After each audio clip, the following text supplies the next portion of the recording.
Hey, Deftwise-Zero here, and look, it's Edidin. Hi.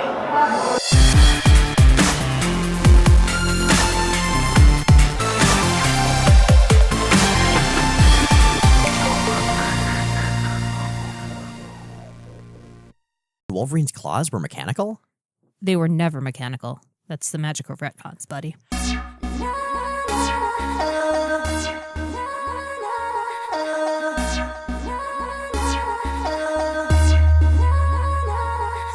My name is Edidin, and I am half of the podcast Jay and Miles Explain the X-Men, which is exactly what it says on the tin. It's a weekly show all about the ins, outs, retcons, clones, and time travel of comics' greatest superhero soap opera.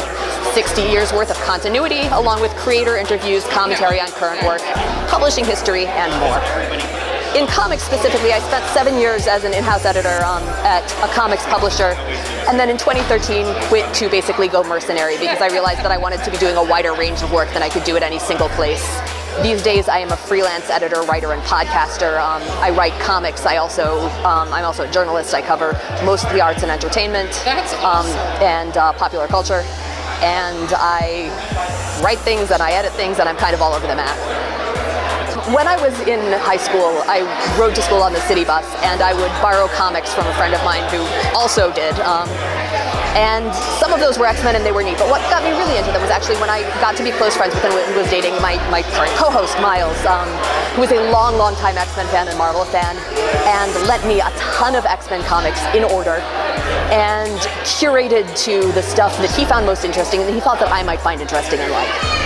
And then one summer in college, he brought out his whole collection, we found his dad's whole collection, and I basically sat down and mainlined 30 years worth of X-Men comics in one summer. I really love continuity. I really like deep, granular dives into complex stuff. And I used to throw Explain the X-Men nights on Twitter, where I just go into some weird continuity bit, and then people started asking for a podcast, and I really didn't want to do one. I hated the idea of having to talk into a microphone. And I said that I would do it if I could talk Miles into it, into co-hosting it with me, and he was up for it, and the rest is history. See, I don't tend to go back and re-listen to episodes, because by the time they've gone on the air, I've heard them 3 or 4 times because of proofing them and, of course, writing and recording. Man, I really love the episode about X-Men 137, which is the last issue of the Dark Phoenix saga. And I really like the one where we covered the Brood saga. I can think of the ones that were like the most fun to record, but going back and listening is always sort of complicated. And of course I have to give a shout out to our 100th episode, which was the first one where we had Chris Claremont on as a guest, which was huge. Oh man. See, I'm reluctant to choose that because even the really bad ones I kind of love for their awfulness. So like Adam X the Extreme is ridiculous. Or his codename is actually Extreme. He skateboards, he has blades on him, he can make people's blood explode. He's basically like an avatar of the 90s. And he's terrible, but he's like so terrible it kind of crosses over into awesome. Man, I'm trying to think of any who just bore me. Slipstream is really boring. The points that I tend to come back to in discussions about diversity, especially in publishing, is that while the public-facing stuff and the big public conversations tend to be largely about characters, I feel very, very strongly that any kind of diversity initiative needs to start with positions with hiring power. It's been consistently demonstrated that you see more diverse work and more diverse creators hired when you have editors who themselves come from diverse backgrounds, who represent a range of perspectives.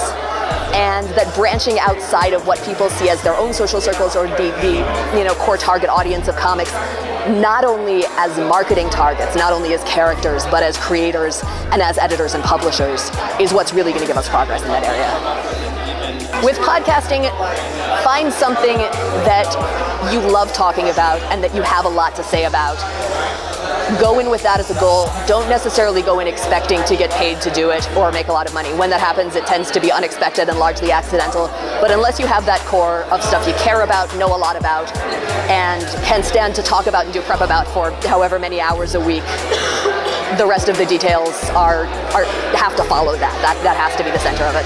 As far as freelance, know your skills, know the value of those skills, and get very, very good at self-promotion and networking.